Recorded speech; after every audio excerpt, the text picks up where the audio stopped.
You're watching the Action Sports Jax 24/7 network. Now it's time for the Brent Austen Show.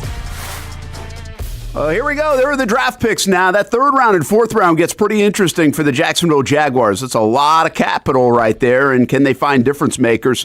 You look at over the years, the third round's been pretty good to the Jags, and actually last year, some of those later picks really good for the Rams, where James Gladstone came from. Good article out on James Gladstone, the new GM of the Jacksonville Jaguars, his relationship with Les Snead. Talk a little bit about that. I don't think it was too much that you didn't know, but I still think it was a good perspective on the new GM of the Jacksonville Jaguars. Brent Martineau Austen Lane, former fifth-round pick of the Jacksonville Jaguars. Jason Hamby as well here on a Tuesday of draft week as we get closer and closer. And we're going to start the show off with our buddy Maurice Jones-Drew on our Jacksonville feud, one of the best draft picks in Jaguars history yesterday, we revealed. And there he is, bright and early out there, out west in California. We appreciate him getting up early with us. And, well, you got the two-tone helmet behind you. Oh, yeah, I got a couple of them back there, just so you can see. I actually just started a youth organization called the Concord Jaguars, and the Jags are helping me with that. So that's it's been a fun deal for the last 3 months. But yeah, I got a couple of the helmets, couple jerseys, keeping things going. By the way, it's 7:00 in the morning, so that's why I look crazy. Yeah, you look fantastic. It is what it is, man. I'm trying. I got kids going to high school, and we got all kind of crazy stuff going around. It's track season, so trying to figure it out. Plus, allergies are killing me. So we'll figure it out. Listen, I got all those things. I got all those things. How are we doing, man? Hey, it's good to see you, man. Hey, and even though it's 10:00 in the morning here, I still look pretty crazy as well, man. So don't sweat it at all, man. But it's great to hear from you. Hey, listen, if anybody has a problem with how I look, I'm going to make sure you get in the octagon with Austin. I got you, man. I get in every day with him, man. Every day. No way, man. You're not putting those hands up, are you? I did get tackled by him the other day, actually, for a commercial shoot. Well, kind of. Gently pushed. Yeah. But it'll look great in the video, though. I want to know more about Concord Jags real quick, though. So, what's the youth organization going to do? And it's cool that you've tied the Jags into it, and they're going to help out. They do a lot with youth sports as well, and I'm glad to see them helping you out. Well, it's my youngest son's last year youth football, and so what I did was we played for an organization that we live by in a community that I've kind of tried to help a little bit. Then we went back to where I grew up in Antioch, California, and played for an organization there. And his last year, I want to help my high school by starting a youth organization that plays out of there. And so we kind of had a little situation with calling them the Spartans. I reached out to the Jags, and they were super excited about it. And so we started an organization there. It's a football and cheer organization, tackle football and cheer. You start from 6 to 14. And, again, we're just here to support the community. The Jags have been awesome about it. I felt like if it wasn't going to be the Spartans, because that's the high school, the De La Salle Spartans, the next best thing is to be the Jags and create a Jags fan base here in the Bay Area. And I think we're going to have a ton of them, which will be fun. And as the Jags get better, we'll get better. And kids will be inspired to go play for the Jags one day, which will be exciting times because there's a lot of Niner fans here in the Bay Area. So we're trying to slowly chop away at them. I like it, man. That's good stuff. Yeah. Maurice Jones-Drew recently turned 40, by the way. Happy birthday to you a couple weeks ago. Relax, man. Relax. It's all a state of mind, Mo. It's all a state of mind. You're only as young as you feel. I feel 18. That's right. That's all that matters right now because I woke up this morning. I don't wake up like this all the time.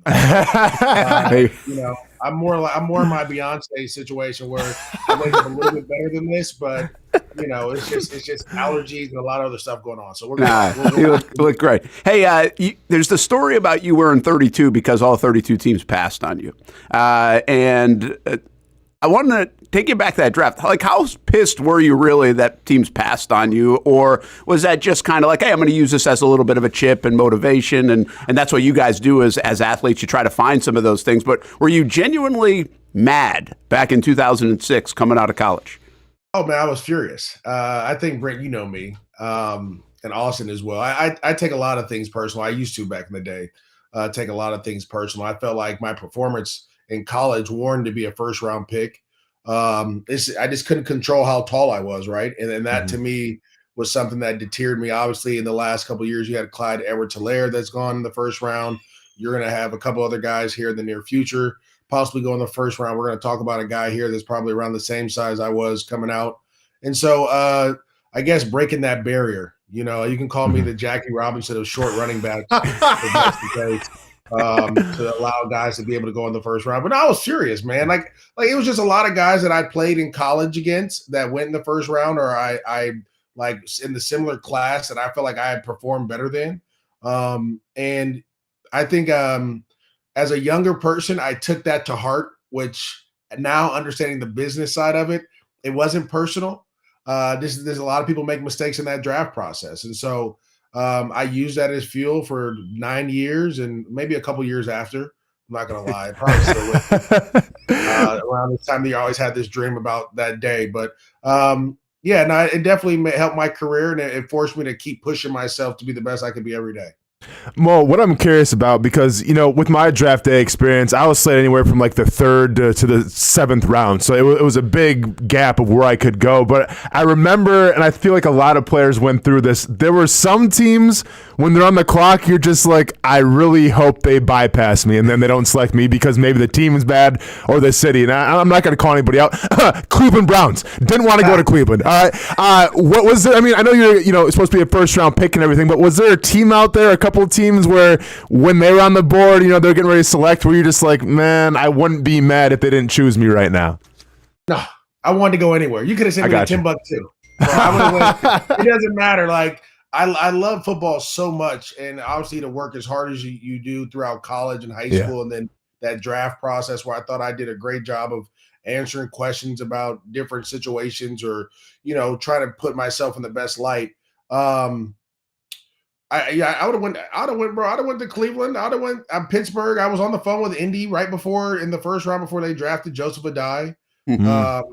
The Carolina Panthers were new in that situation. They drafted D'Angelo Williams. And so I remember coming into the second round, I talked to Atlanta, and they took a corner out of VTech. I forget his name. I think his last name was Williams. But like, it just, every time that phone rang, you're like, this is the call. And then it wasn't, right? So that to me, like, just, put a monster inside of me to make me come out and want to play as hard as I could. And I think the whole 32 thing, I wanted 21. Terry Cousins had 21. He tried to charge me a pretty penny for it. And I was like, come on, you're tripping. So they were like, well, 32's there. And I was like, you know what? Yeah, I'm going to rock 32 because all 32 teams passed up on me. And it became a great little marketing tool as well. Yeah, and 32 is a great number here in the Jacksonville Jaguars history. All right, what about Ashton Jeanty, man? What's your look at him as a running back? You mentioned he's only 5'9", comes out of Boise State, and the production has been just off the board. All of a sudden, we don't know if it's a major smokescreen because it's probably the one piece that could get the Jags to move back. So maybe they're putting a lot out there. But obviously, the odds have really gone up. The momentum just in the last 2 weeks, this is a little bit out of nowhere that the momentum last 2 weeks has really increased for the Jags. And now we're trying to make some sense of it, man, and we kind of like it. Brian Thomas Jr., Ashton Jeanty certainly makes the offense of the Jaguars something to keep an eye on if you're a defensive coordinator. Yeah, no question. I think the biggest thing when you talk about Ashton Jeanty is his contact balance, right? His ability to run through a guy or break tackles and then be able to take it the distance. I just did a call with the Boise State radio station yesterday, and we're kind of talking something very similar. And it's the fact that even though they didn't throw the ball to him as much, he could catch the football. And so being able to see him break tackles against Oregon and some of the Penn State, as well as some of these other schools that he played, that was awesome. But it's the ability to take it 90 yards, 80 yards to the house, right? And so having that type of threat in the backfield not only helps your quarterback out, helps out your passing game, helps out your defense. And so to me, I see it. I understand. We've heard the Jags the last couple months talk about how important the run game is to Trevor Lawrence, and that's the one emphasis they want to get going is fixing this run game up and making sure that you can do it. And then obviously you see where Liam Coen came from Tampa, where, Bucky Irving had a tremendous start to his season last year or his career, as well as Rashad White. They had a couple other guys. I think it was Trey Turner, as well. Like they ran 3 or 4 guys last year. And then at the same time, Baker threw for 40 plus touchdowns. So They want to run the football. I actually I didn't work with, I covered Liam Coen when he was with the Rams, and he was a part of this transition where the Rams went from being this high flying, throw the ball over the yard team to more of a ball control offense, taking shots off a play action pass. And it works, right? It works as you go. And so that system that they run, and I want all our fans and viewers to go and research this. Remember what the Denver Broncos did in the 90s when they had, John Elway and Terrell Davis and Shannon Sharp and all those guys. They were a run first team. They ran the football. And then John Elway, who was throwing for a ton of yards but never won a Super Bowl, then John Elway was able to be John Elway late in the game and win those games. And so, again, this is something very similar. I see the Rams do it all the time, a similar offense. So putting that type of caliber, a piece behind Trevor Lawrence to pair with ETN and Bigsby is going to be huge. Right now you have three guys. Everyone's rested. I get it. Some guys are going to want their money, understandably so. But this is going to give you an opportunity to be fresh when the defense is tired late in games and give you a chance to really, wear teams out. Mo, I mean, I think it would be great if Ashton Jeanty was drafted here. I think it would be exciting. I think the fan base would definitely embrace him. But to try to play, I guess, a little bit of the devil's advocate here, this draft seems like you can get a pretty good running back in the 4th and 5th round. And if you want to talk about a guy like Bucky Irving, I think he was taken in the 4th round, if I'm not mistaken, by Liam Coen and company. And you saw how he did. Like, we thought it was going to be the Rachaad White, show for a while. I had him in fantasy. I was wrong because Bucky Irving ended up taking over, and he was kind of the bell cow going forward for Tampa. So I guess my question for you is like, with what you're getting with Jeanty, at 5 overall or whatever it's going to be in the 1st round, is it that much better than we could possibly get in the 4th or 5th round with, some of these backs, whether it's out of UCF, out of Tennessee, things like that? Yeah, no, I completely understand that. But, I have Jeanty rated higher than Saquon was when he came out. And the reason being is he has a very similar skill set, but he played at Boise State, right? Rushed for more yards, had less negative yards. He's just more explosive, to be honest, than what Saquon was at Penn State. And when you watch Saquon at Penn State, you saw some very explosive runs, but you saw a lot of negative stuff because he was trying to score all the time, where Jeanty is the complete opposite. He's going to get the tough 5, tough 4 yards and then have that ability to break the long one. To me, I think he's going to be a piece that, I think if we're ranking it out of 10, he's 10 or 11, and then the next guy is like 7, 8, right? Yeah. 7, 8 is a really good, and we'll talk about some of those other guys obviously as we go on. But Jeanty to me is, like I've said it before, he's the best prospect I've scouted since I've gotten the TV and the broadcasting industry. And a lot of people were saying, like, well, what about Saquon? I was like, well, I love Saquon. I just thought Saquon needed some things to do, like pass protection wise or some other things. But I thought with the ball in his hands, he was phenomenal. This kid does it all. He does it all. And so not only does it do it all, the guys that, and again, I this is with no disrespect to Boise State, but the guys that he plays with at Boise State probably won't be getting drafted very high if they get drafted at all, right? So that to me tells you that he's really doing something spectacular. That's something Mojo's always talked about too, even back in the day. It's like, can you still got to lean forward, fall forward kind of guys. Like that's what you love about Derrick Henry, right? That's what you didn't like all the time about Leonard Fournette. Fournette would have negative runs, and then you're behind the sticks. And so that falling forward, remember James Robinson did a good job of that, Austin, too, right? For sure. Like he would at least fall forward for a yard or two, and so you're not behind the sticks, right? I think James Robinson is what he was able to do, and I get it, he was undrafted, but to be efficient. And he had some deficiencies out of Illinois State. That's where he went, right? Correct. Yes. Yeah, he had some deficiencies coming out of there. This kid is pretty much like plug and play. Like you put him in right now, you're off and running. So, and there's another thing. It's not just the Jags that I've talked to the Jags about him. I've talked to the Bears. I've talked to the Rams. I've talked to the Raiders. I've talked to a couple other running back coaches around the league as well. I've talked to scouts. I mean, everyone pretty much are saying like he's the one of the best backs they've seen come out of college in a long time. And then the other part to it is, I don't know if you guys know this. I think, Brent, we talked about it, but Dirk Cutter's is OC. So the runs that I see him run are the same runs that we ran in Jacksonville. So I can say, okay, are his eyes right? Is he reading the right guy? How is he reacting to it? And he rarely misses holes. So to me, he's a guy. Another thing I got to say is like when Pete Prisco's like, well, I'm okay with him. Lets me know that he's pretty good. You know what I mean? Pete would never, ever talk positive about a running back. So I know this kid has some game. Mo, but let's say that for the sake of the argument that the Jaguars do draft Ashton Denty at number 5. Now you have the room with Travis Etienne. You still have Tank Bigsby and then Genty as well. What is that usage going to look like? Do you try to shop Travis Etienne? Are you going to use all 3 of them? And like, what is the percentage in terms of usage? Because if you take a guy at number 5, you feel like he's going to be playing pretty much the whole game. Yeah, no, I don't think you'll play him the whole game, Austin. I think the biggest thing you'll do is you're going to try to keep all 3, right? Because again, everything the Jags do is about Trevor Lawrence, right? We want to always have a guy that has the ability to play every down for Trevor, right? So we know Etienne can be a first, second, third down guy. We know Bigsby can be a first, second, third down guy. Now, there are going to be certain plays that we'll give and certain calls that we'll give to certain guys, but having another piece back there to be able to lean on is going to be huge. And to me, again, for any quarterback, I could care less. Again, I call the games for the Rams. We've seen Aaron Rodgers. I've called games against him multiple times. Some of the best in the game, Patrick Mahomes, right? I've called games against him. When they don't have a running game, they struggle. Sure. Period. If you looked in the Super Bowl, the Chiefs couldn't run the football at all. Mahomes struggled. It's very simple.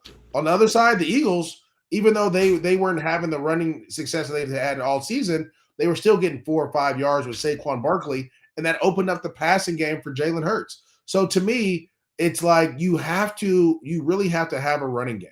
And if you feel like that's going to be the key to your success, you go get this guy and then you figure out how to use him. If someone does call you though, and I've always been, again, this is me being out of the game for, I don't know how many years now, but 11. If someone calls you and gives you something that you like, then yeah, I'll trade him. But if not, I'm not going to be upset. I got 3 dudes that can tote the rock and be explosive. And then guess what? They're fresh. And then that means all year long, you should have fresh guys. And that's what Tampa was able to do down the stretch when they got to the playoffs is that running game, and those guys are running. And they were allowed to, they kept guys fresh and kept guys going. Mojo, we haven't had enough stars on the offensive side of the ball here in Jacksonville. Like, need blue chip players. I mean, you played a dozen years ago, and you're probably still in the top 5 of the last dozen years. In terms of blue chip guys, like that's too long. Like that shouldn't happen. Any chance? First of all, where do you think Travis Hunter plays? And any chance you would move up to get Travis Hunter, specifically if he's at wide receiver? I think there's a gaping hole right now for the Jags at the number 2 wide receiver spot behind Brian Thomas Jr. I mean, they go De'Ami Brown, Parker Washington, Gabe Davis after that. Like, I think that might be their biggest hole on their roster. What do you think about Travis Hunter, and would you move up? I just saw Schefter say, by the way, that they are fielding calls at number 2 and 3, the Giants and the Browns. No surprise. Yeah, it's funny you say that. After hearing that, then don't draft Genty. I want to stay up there in those record books for a while. You know what I mean? No, this is the thing. This is what I believe about Travis Hunter. I believe he's a luxury pick. And the reason being is he's so good on both sides of the ball. A team that struggles is going to have to use him on one side of the ball. And that's going to be one of those issues where, like, let's say if he goes to the Giants, for example, right? You're telling me he's going to be your second wide receiver next to Neighbors and then turn around and be your lockdown corner? Like, no, there's no way. It's too much. It's going to be too much on him. And I know he's going to say, oh, I can play both sides. But the pressure of playing both sides and the ability to go out there and perform like that at a high level is going to be tough. To be able to shut down the top receiver and then go against one of the top corners, that's going to be tough to deal with. And so to me, it's a luxury pick, right? And again, that's why in my mock draft, I dropped him to 7 to the Jets, saying like, look, the Jets have some pieces. They already have a number 1 corner hop in on a nickel package. And then obviously a receiver, they have Garrett Wilson. They have a couple other young guys that are making plays that you can kind of fit in, and it's not as much pressure on you. And then to me, if I feel like that's why I call it a luxury pick. I feel like if you're going to go and get him, you have to either say, hey, look, we're going to play him in packages on both sides of the ball, or he's going to primarily play this with a little bit of that. What team has the luxury to do that, right? What team has the luxury to say, if you're the Jags, okay, you'll be my number 2 guy, and then we're going to package you on defense. We need you more on offense in that situation. We have too many holes offensive that we have to fix. And so that's why in my mock draft, and I agree with you, Brent, that that number 2 receiving role, a hole is big, I put T-Mac in there from Arizona. Oh, there it is. Look, T-Mac, that's my guy. I put T-Mac there because T-Mac reminds me of Mike Evans. Now, he says some stuff in the process that isn't the best, right? Yeah, like whatever. Film and things like that. But he's a crazy athlete, right? And to me, if I want to help my quarterback out, I'm going to get me a 6'5", 215-pound receiver that can go out there and make some plays. And so maybe help with the 50-50 ball, right? I know you have Gabe Davis, but Gabe Davis is more of a vertical threat than a 50-50 ball guy. This is actually a true 50-50 ball guy that Mike Evans was when he first started. And then as he got better, his routes got better. He became a better overall receiver as his career went on. And now he has, 11 straight 1,000-yard seasons. So to me, that's what you're looking for. If you want to fit that, I would probably go that route. Or maybe you may be able to get Ted if you can trade back up in the first round because, I've heard a lot that his stock is dropping a little bit. But to me, he's still one of those top playmakers in the draft. Mo, obviously, when we talk, because obviously you've covered the Rams for a while, and you know what they do, and now we have James Gladstone, and I think everybody around here, we're talking about wide receivers, we're talking about running backs, and we kind of missed the obvious choice of Mason Graham. And I say obvious choice because you can make an argument last year and say interior defensive line may have been the biggest need. Do you think that, are we missing the obvious here? I guess is my question, because I want to see Genty, I wouldn't mind seeing even like if Travis Hunter somehow fell. Like there's a lot of guys to be excited about, and I feel like Mason Graham isn't the most exciting guy, but is it what this team needs the most? So I guess my question to you is what does this team need more of to address maybe the biggest need or to help out Trevor Lawrence? Yeah, this is a quarterback-driven league. I could care less. I mean, no disrespect to the defense, Austin at all, but you're all good.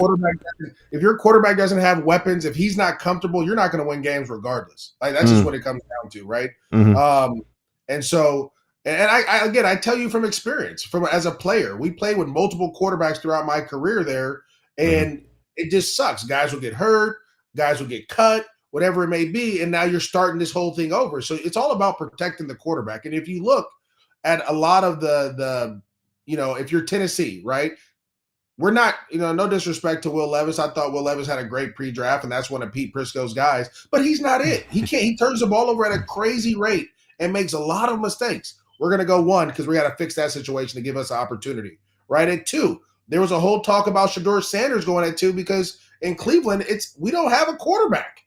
Right? Deshaun Watson's Achilles is torn again. Now there's rumor that they're going to go trade for Kirk Cousins coming off his Achilles. And all, I don't know what they got going on, but the chances of them being successful without having a quarterback are slim to none. The Giants, right? Look, and I'm just going to go, this is kind of me being a national side. I don't know what they're doing over there, to be honest. We've already seen Russell Wilson in Pittsburgh. We've seen him in Denver. It wasn't good enough.